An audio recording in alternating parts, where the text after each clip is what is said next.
ကျွန်တော်ဟာကိုယ်ခန္ဓာကိုယ်ပေါ်ကကြီးတွေကိုလုံးပြီးဆေးလုံးတစ်လုံးအဖြစ်ဖန်တီးခဲ့ပါတယ်ပြီးတော့အဲ့ဒီကြီးလုံးကိုတထေးကြီးတစ်ယောက်စီသွားပြီးဒါဟာကင်ဆာရောဂါကိုပျောက်ကင်းစေနိုင်တဲ့အထူးဆေးစွမ်းကောင်းဖြစ်တယ်လို့လိမ်ညာပြောဆိုခဲ့ပါတယ်တထေးကြီးကဆေးလုံးကိုလက်ခံလိုက်ပြီးတဲ့နောက်ကျွန်တော်လည်းဘာမှမဖြစ်တယ်လို့ပဲအစားတောက်ဖို့တဲ့ delivery အလုပ်ကိုပြန်သွားလုပ်နေခဲ့တာပေါ့အစပိုင်းမှာတော့တထေးကြီးဟာဒီညစ်ပတ်တဲ့ဆေးလုံးကိုကြည့်ပြီးယုံရှာနေခဲ့တယ်လို့သူ့သမီးကလည်းကျွန်တော်ကိုလူလိမ်တစ်ယောက်လိုပဲထင်မှတ်ခဲ့တာပါဒါပေမဲ့ရုတ်တရက်ကားဆရာက break ကိုအတင်းအုပ်လိုက်တဲ့အချိန်မှာတထေးကြီးဟာအဲ့ဒီကြီးလုံးကိုမတော်တဆမျိုးချမိသွားပါတော့တယ်သူချက်ချင်းပဲပြုတ်အန်ချင်စိတ်တွေဖြစ်လာပြီးဆေးရုံကိုအပြေးလွှားသွားရောက်စစ်ဆေးခဲ့ပါတယ်စစ်ဆေးမှုရလဒ်တွေထွက်လာတဲ့အခါမှာတော့ဆရာဝန်ကြီးဟာအံ့ဩလုံးလို့မြင့်တက်သွားရပါတယ်ဘာကြောင့်လဲဆိုတော့တထေးကြီးရဲ့ခန္ဓာကိုယ်ထဲကကင်ဆာဆဲတွေအားလုံးဟာအစအနတောင်မကျန်ပျောက်ကွယ်သွားလို့ပါပဲတထေးကြီးဟာကျွန်တော်ပေးခဲ့တဲ့ဆေးလုံးကသူ့ရဲ့နောက်ဆုံးအဆင့်ကင်ဆာရောဂါကိုကုသပေးနိုင်ခဲ့မှန်ချက်ချင်းသိသွားပါတယ်သူဟာကျွန်တော်ကိုကျေးဇူးဆက်ဖို့အတွက်ကျွန်တော်အစားတောက်ဖို့နေတော့မှပဲလိုက်ရှာတွေ့သွားခဲ့ပါတယ်တထေးကြီးကကျွန်တော်ကိုသူ့သမီးနဲ့လက်ထပ်ပေးပြီးကျေးဇူးဆက်ချင်ခဲ့တာပါဒါပေမဲ့ကျွန်တော်ကတော့အဲ့ဒီမျိုးသမီးကိုလုံးဝစိတ်မဝင်စားတယ်လို့ကျွန်တော်ကူညီခဲ့တာကလည်းတိုက်ဆိုင်လို့ကူညီခဲ့တာဖြစ်လို့ဘာမှပြန်မလို့ချင်းခဲ့ပါဘူးကျွန်တော်အလုပ်ဆက်လုပ်ဖို့ပြင်နေတော့မှပဲတထေးကြီးကကျွန်တော်ကိုထပ်တားပြန်ပါတယ်ဒီတစ်ခါတော့သူကဒေါ်လာတန်300တန်ဖိုးရှိတဲ့စိန်ခံပီလာအင်ကြီးတစ်လုံးကိုလက်ဆောင်ဖြစ်ပေးအပ်ခဲ့ပါတယ်ကျွန်တော်လည်းအမေကိုတရိယာတာနဲ့အဲ့ဒီလက်ဆောင်ကိုလက်ခံလိုက်ပါတယ်တထေးကြီးကိုနှုတ်ဆက်ပြီးတဲ့နောက်အမေကိုခေါ်ပြီးအဲ့ဒီဗီလာမှာနေဖို့သွားခဲ့ကြတာပေါ့အဲ့ဒီမှာပဲကျွန်တော်ရဲ့ရီးစားဟောင်းနဲ့မတော်တဆဆုံတွေ့ခဲ့ပါတယ်သူမကကျွန်တော်ကို delivery သမားတစ်ယောက်ဖြစ်ပြီးဒီလိုအဆင့်မြင့်ဗီလာနဲ့မြင်နဲ့မတန်ဘူးဆိုပြီးလှောင်ပြောင်းတယ်လို့သူမနောက်ကိုလိုက်ချောင်းနေတာလားဆိုပြီးဆွဆွဲပါသေးတယ်ကျွန်တော်လည်းစကားအရှိမပြောချင်တာနဲ့ဒီမှာနေတာလို့ပဲပြောလိုက်ပါလို့ပဲပြောလိုက်ပါတယ်အဲ့ဒီခါသူမကကျွန်တော်ကိုယူသွားပြီလားဆိုပြီးပို့လို့တောင်ရင်မောနေပါသေးတယ်အတိအကျပဲလုံခြုံရေးဝန်ထမ်းတွေကကျွန်တော်ကိုမြင်တော့ရိုးရိုးသေးသေးအလေးပြုပြီးနှုတ်ဆက်ကြပါတယ်ဒါကိုမြင်သွားတဲ့ကျွန်တော်ရီးစားဟောင်းကကျွန်တော်ဟာတထေးဖြစ်လျက်နဲ့ဆင်းရဲသားဟန်ဆောင်နေခဲ့တာလားဆိုပြီးထိတ်လန့်သွားပါတယ်ဒါပေမဲ့ကျွန်တော်ကတော့သူတို့လူမနေတာဖြစ်မှာပါလို့ပြောလိုက်မိတယ်တကယ်လဲလုံခြုံရေးတွေကကျွန်တော်ကိုမန်နေဂျာအစ်စ်လို့မှားယွင်းထင်မှတ်ခဲ့ကြတာပါသူတို့အမားကိုတီးသွားတဲ့အခါလုံခြုံရေးတွေကအရန်ဒေါသထွက်သွားပြီးကျွန်တော်ကိုလူလိမ်ဆိုပြီးအိမ်ထဲကနေမောင်းထုတ်ဖို့ပြင်ကြပါတယ်အဲ့ဒီအချိန်မှာပဲတကယ်မန်နေဂျာအစ်စ်ရောက်လာပါတယ်သူကလုံခြုံရေးတွေကိုချက်ချင်းထားလိုက်ပြီးကျွန်တော်ကိုအလွန်ယိုသေးစွာတောင်းပန်ပါတယ်ဘာကြောင့်လဲဆိုတော့ဒီဗီလာကိုအထူးဧည့်သည်တော်တယောက်ကိုပေးအပ်ထားကြောင်းသူကြိုတင်ကြောင်းကြားစာရထားလို့ပါပ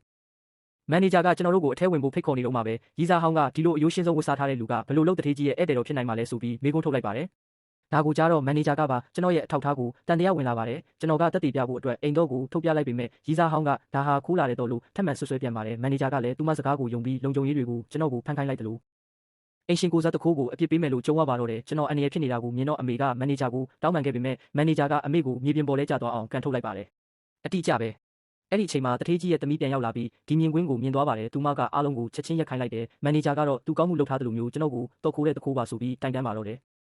သူကမြောက်ပြောနေတော့မှပဲတထေးသမီးကမန်နေဂျာရဲ့ပါကိုအားနဲ့ဖျက်ရိုက်လိုက်ပါတယ်ပြီးတော့ဒေါသကြီးနဲ့ငါအဖေကဒီဗီလာတစ်ခုလုံးကိုသူ့ကိုပေးထားပြီးသားလို့ပြောလိုက်ပါတယ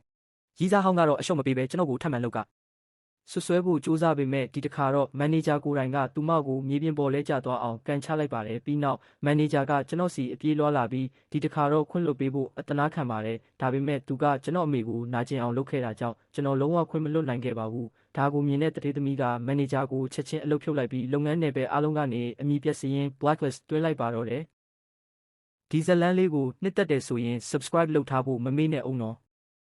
ော်ကျွန်တော်ဟာကိုယ်ခန္ဓာကိုယ်ပေါ်ကကြီးတွေကိုလုံးပြီးဆေးလုံးတစ်လုံးအဖြစ်ဖန်တီးခဲ့ပါတယ်ပြီးတော့အဲ့ဒီကြီးလုံးကိုတထေးကြီးတစ်ယောက်စီသွားပြီးဒါဟာကင်ဆာရောဂါကိုပျောက်ကင်းစေနိုင်တဲ့အထူးဆေးစွမ်းကောင်းဖြစ်တယ်လို့လိမ်ညာပြောဆိုခဲ့ပါတယ်တထေးကြီးကဆေးလုံးကိုလက်ခံလိုက်ပြီးတဲ့နောက်ကျွန်တော်လည်းဘာမှမဖြစ်တယ်လို့ပဲအစားတောက်ဖို့တဲ့ delivery အလုပ်ကိုပြန်သွားလုပ်နေခဲ့တာပေါ့အစပိုင်းမှာတော့တထေးကြီးဟာဒီညစ်ပတ်တဲ့ဆေးလုံးကိုကြည့်ပြီးယုံရှာနေခဲ့တယ်လို့သူ့သမီးကလည်းကျွန်တော်ကိုလူလိမ်တစ်ယောက်လိုပဲထင်မှတ်ခဲ့တာပါဒါပေမဲ့ရုတ်တရက်ကားဆရာက break ကိုအတင်းအုပ်လိုက်တဲ့အချိန်မှာတထေးကြီးဟာအဲ့ဒီကြီးလုံးကိုမတော်တဆမျိုးချမိသွားပါတော့တယ်သူချက်ချင်းပဲပြုတ်အန်ချင်စိတ်တွေဖြစ်လာပြီးဆေးရုံကိုအပြေးလွှားသွားရောက်စစ်ဆေးခဲ့ပါတယ်စစ်ဆေးမှုရလဒ်တွေထွက်လာတဲ့အခါမှာတော့ဆရာဝန်ကြီးဟာအံ့ဩလုံးလို့မြင့်တက်သွားရပါတယ်ဘာကြောင့်လဲဆိုတော့တထေးကြီးရဲ့ခန္ဓာကိုယ်ထဲကကင်ဆာဆဲတွေအားလုံးဟာအစအနတောင်မကျန်ပျောက်ကွယ်သွားလို့ပါပဲတထေးကြီးဟာကျွန်တော်ပေးခဲ့တဲ့ဆေးလုံးကသူ့ရဲ့နောက်ဆုံးအဆင့်ကင်ဆာရောဂါကိုကုသပေးနိုင်ခဲ့မှန်ချက်ချင်းသိသွားပါတယ်သူဟာကျွန်တော်ကိုကျေးဇူးဆက်ဖို့အတွက်ကျွန်တော်အစားတောက်ဖို့နေတော့မှပဲလိုက်ရှာတွေ့သွားခဲ့ပါတယ်တထေးကြီးကကျွန်တော်ကိုသူ့သမီးနဲ့လက်ထပ်ပေးပြီးကျေးဇူးဆက်ချင်ခဲ့တာပါဒါပေမဲ့ကျွန်တော်ကတော့အဲ့ဒီမျိုးသမီးကိုလုံးဝစိတ်မဝင်စားတယ်လို့ကျွန်တော်ကူညီခဲ့တာကလည်းတိုက်ဆိုင်လို့ကူညီခဲ့တာဖြစ်လို့ဘာမှပြန်မလို့ချင်းခဲ့ပါဘူးကျွန်တော်အလုပ်ဆက်လုပ်ဖို့ပြင်နေတော့မှပဲတထေးကြီးကကျွန်တော်ကိုထပ်တားပြန်ပါတယ်ဒီတစ်ခါတော့သူကဒေါ်လာတန်300တန်ဖိုးရှိတဲ့စိန်ခံပီလာအင်ကြီးတစ်လုံးကိုလက်ဆောင်ဖြစ်ပေးအပ်ခဲ့ပါတ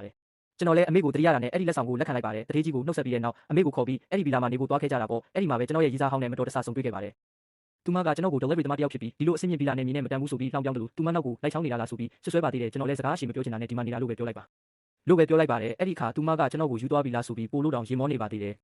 ်အတိအကျပဲလုံခြုံရေးဝန်ထမ်းတွေကကျွန်တော်ကိုမြင်တော့ရိုးရိုးသေးသေးအလေးပြုပြီးနှုတ်ဆက်ကြပါတယ်ဒါကိုမြင်သွားတဲ့ကျွန်တော်ရီးစားဟောင်းကကျွန်တော်ဟာတထေးဖြစ်လျက်နဲ့ဆင်းရဲသားဟန်ဆောင်နေခဲ့တာလားဆိုပြီးထိတ်လန့်သွားပါတယ်ဒါပေမဲ့ကျွန်တော်ကတော့သူတို့လူမနေတာဖြစ်မှာပါလို့ပြောလိုက်မိတယ်တကယ်လဲလုံခြုံရေးတွေကကျွန်တော်ကိုမန်နေဂျာအစ်စ်လို့မှားယွင်းထင်မှတ်ခဲ့ကြတာပါသူတို့အမားကိုတီးသွားတဲ့အခါလုံခြုံရေးတွေကအရန်ဒေါသထွက်သွားပြီးကျွန်တော်ကိုလူလိမ်ဆိုပြီးအိမ်ထဲကနေမောင်းထုတ်ဖို့ပြင်ကြပါ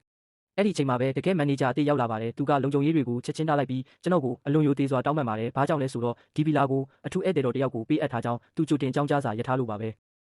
ဲမန်နေဂျာကကျွန်တော်တို့ကိုအထဲဝင်ဖို့ဖိတ်ခေါ်နေတော့မှပဲရီးစားဟောင်းကဒီလိုအယိုးရှင်းဆုံးဝတ်စားထားတဲ့လူကဘယ်လိုလုပ်တထေးကြီးရဲ့ဧည့်သည်တော်ဖြစ်နိုင်မှာလဲဆိုပြီးမေးခွန်းထုတ်လိုက်ပါတယ်ဒါကိုကြားတော့မန်နေဂျာကပါကျွန်တော်ရဲ့အထောက်ထားကိုတန်တရားဝင်လာပါတယ်ကျွန်တော်ကတက်တည်ပြဖို့အတွက်အိမ်တော့ကိုထုတ်ပြလိုက်ပေမဲ့ရီးစားဟောင်းကဒါဟာခိုးလာတဲ့တော့လို့ထပ်မံဆွဆွဲပြန်ပါတယ်မန်နေဂျာကလည်းသူမစကားကိုယုံပြီးလုံခြုံရေးတွေကိုကျွန်တော်ကိုဖန်ခိုင်းလိုက်တယ်လို့အင်ရှင်ကိုစားတခိုးကိုအပြစ်ပေးမယ်လို့ကြုံရပါတော့တယ်ကျွန်တော်အနေနဲ့ဖြစ်နေတာကိုမြင်တော့အမေကမန်နေဂျာကိုတောင်းပန်ခဲ့ပေမဲ့မန်နေဂျာကအမေကိုမြေပြင်ပေါ်လဲကျသွားအောင်ကန်ထုတ်လိုက်ပါတယ် အတိအကျပဲ